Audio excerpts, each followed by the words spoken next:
Previously on Spacetime Junction. It's been a few days since we left our tumblers spinning like a carnival ride for screws, and now it's time to crack it open like we're revealing the results of the world's worst game show. And folks, these are, without question, the most majestic nuts and bolts you've ever seen. They shine, they sparkle, they look like they've been kissed by Zeus. I jam them into a piece of cardboard, gently, lovingly, so they stand upright like a tiny metallic forest preparing for a paint-based ambush. I grab my trusty semi-gloss Rust-Oleum Ultra Cover paint and primer, and I go absolutely bananas shaking it like I'm trying to win a Moroccan competition. I hit every angle, north, south, east, west, twice. I give them a 20-minute break in between sessions because they've earned it. After that, I relocate them to a quiet corner of the garage, whisper encouraging things to them for an hour while sipping a warm Pepsi like a dad who's just slightly too proud of his socket set. It's a process.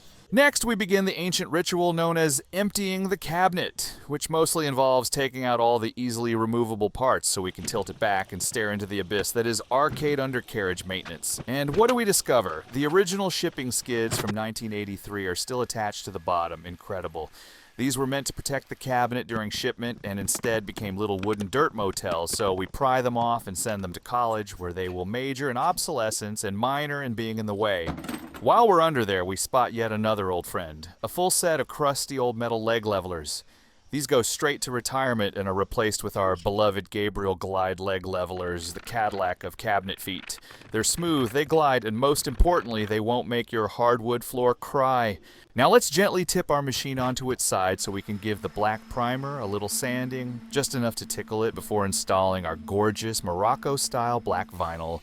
This stuff has the texture of fine Corinthian leather according to 1970s era Chrysler Cordoba TV commercials. It's got an adhesive backing that's stickier than a child's fingers at a funnel cake festival. You peel off the protective paper, silently beg the universe for mercy, and then you just commit. We cut the vinyl roughly to size, weigh it down with a pair of dumbbells we bought during our short-lived fitness era, and start peeling and sticking like it's our full-time job, and we're very underqualified. Then we reverse the whole thing and repeat the process on the other side. Wrangling this much sticky vinyl by yourself is not an afternoon stroll, it's chaos with a soundtrack. Once everything's stuck down like it's trying to sneak out of the bar without paying, we trim the edges with a razor blade and leave just enough overhang so it can kiss the T-molding later like it's in a PG-13 romance film about cabinet restoration. I think it's PG-13 because of the trimming knife. Like, technically it's just arts and crafts, but if you scream while using it, the rating goes up. Don't quote me on this. I didn't go to MPAA school. We notice our kick plate has a few mysterious holes in it, holes that serve no purpose. So we do what any completely rational adult would do. We saw down some dowels, grab our Gorilla Glue, and after a short off-camera drying period, go to town sanding them down to the nub. You know, back in the day, you had to bolt down your coin box to keep out the riff-raff because apparently 1983 was just a long episode of Cops with Quarters. But now that everything's on free play, the riff-raff have moved on to new frontiers, probably stealing Wi-Fi at a Taco Bell. We wrap it up by applying our very serious vinyl covering and trimming off the edges like we're trying to impress a Ms. Pac-Man cabinet at speed dating night. Our next thrilling installment of Dragon's Lair Home Depot Edition involves finishing our newly cut marquee bottom board because nothing says legendary quest like plywood and anxiety. It gets the same Morocco vinyl treatment as the rest of the cabinet, which is ideal because the bare wood underneath looks like something that lost a bet in shop class. We can't let it tank our cabinet's charisma. Yeah, that's right, folks. We're protecting the Riz. The application process is still the same. Weigh half of it down with gym equipment I only use for vinyl installation, peel off the backing like we're unwrapping a very sticky birthday present, give it a firm motivational massage, then do the other half. We fold the vinyl over the edges like we're tucking it in for a nap, and then repeat the process because this piece of plywood has 6 different edges.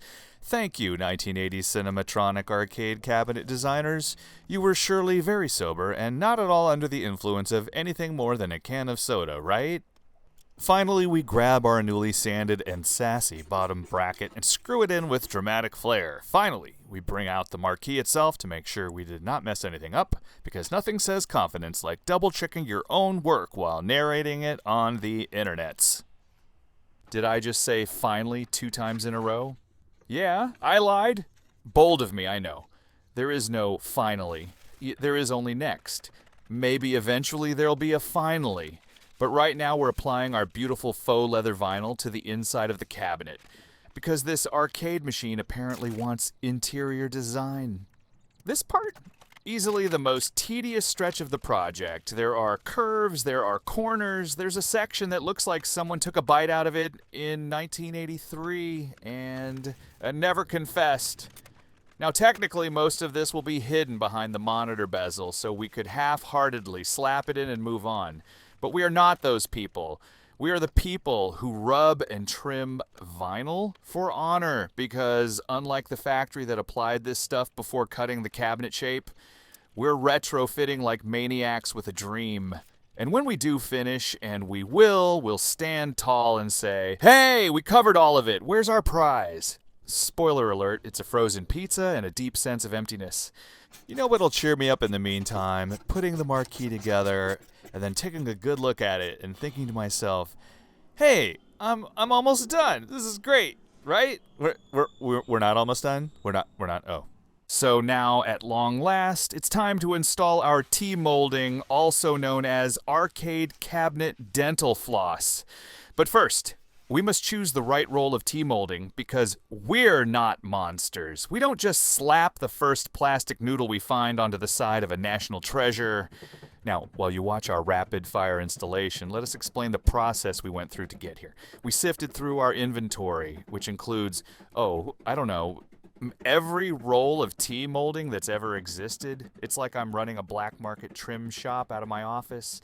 We've got smooth black, we've got textured black, we've got faux leather, and just when I thought I'd found the one, I held it up to the side of the cabinet and realized it's slightly off black, not gray, just a cursed in-between color that only exists in hardware limbo. Like, it wants to be classy, but instead looks like a goth belt that gave up.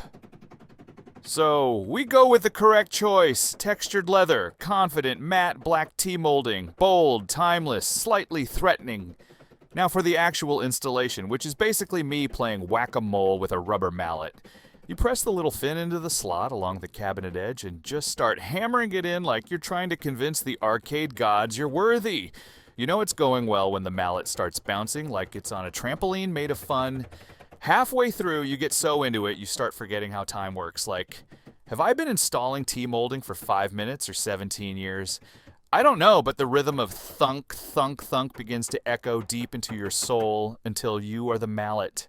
Eventually, you get to the end and the T-molding is fully installed. You stand back, you admire your work. You touch the edge of the cabinet like it's a baby you just swaddled in faux leather and then whisper, "You're safe now." Krud Cutter to the rescue! I yell like a man who's cleaned up one too many mysterious arcade crimes. Now, we don't know why this happened, but based on the forensic evidence, our leading theory is that someone in the past just didn't understand volume knobs. Like maybe they thought, these speakers are loud. Better tape paper over them. It's as if this machine were misbehaving in class and needed a timeout. Anyway, the speaker bezel now looks amazing, like the kind of thing you'd brag about at a dinner party if your friends weren't already deeply concerned. So we screw it back in like, yeah, we fixed that, as if the ghost of whoever taped that paper on is going to come back and say, "Thanks, I was going through something."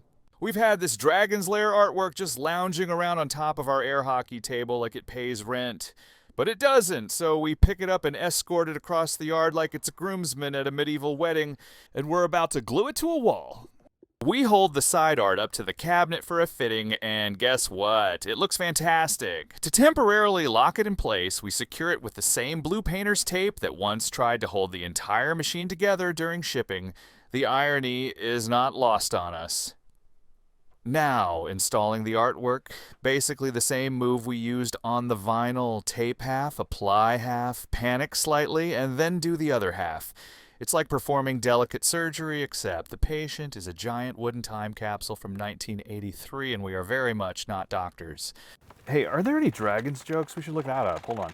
Sure enough, there are. Here we go. How much does a dragon weigh? It depends on the scales. Why do dragons sleep during the day? So they can fight knights. That's a good one. These jokes are slaying, get it? Let's double check this with our miniature. Okay, looking good. Next joke. How can you tell a boy dragon from a girl dragon? Fireballs. Okay, I swear this is the last one. What did the dragon say to the bad employee? You're fired. As usual, I'm here all week and I accept tips, but just the tip. Side art has been officially installed. What's next? Let's start installing the hardware we took out of the cabinet earlier. Here's the old power supply, which we're not even going to use. We're putting it back in the cabinet just to give it a place to hang out forever. So when we removed the monitor earlier, we accidentally cracked this particle board brace, which, was probably unstable to begin with, so what do? We brace the brace, yes, we're entering Inception level reinforcement, using a metal bracket and some wood screws so dense they believe in chemtrails. Next, we've mounted bolts through the freshly installed artwork to hold our monitor brackets, because nothing says, I respect art, like immediately stabbing it with hardware. We only install the bottom bolts first because these brackets come with their own little wooden landing pads. This lets us gently lower the monitor onto the brackets like we're laying a trap for Indiana Jones. But instead of a golden idol, it's a CRT, and instead of a boulder, it's your back screaming in Latin. Then, and here's the fun part, we push the brackets up, tilt the whole monitor into gameplay position, and bolt it in from the side of the cabinet like we're orthopedic surgeons, but for mid-80s entertainment tech. It's not a fun process. For a brief moment, you will question your life choices and maybe even cry just a little bit. But once it's bolted in and it doesn't fall, priceless. As we drag this episode toward the finish line like it just completed a marathon it never trained for, we gently place our non-functioning Laserdisc player back into the cabinet. Not to use it, no, but to give it moral support. On top of it, we place its cooler, more successful cousin, the Dexter replacement Laserdisc player. It works, and it knows it. We're almost there, folks. Almost. So if you liked watching us massage electronics from 1983 back to life using equal parts optimism and painter's tape, go ahead and drop us a like. If you really liked it, consider subscribing because we're awesome. But more importantly, you're awesome. And if you enjoy being interrupted at random times by YouTube, there's even a notification bell. We've thought of everything. Woot!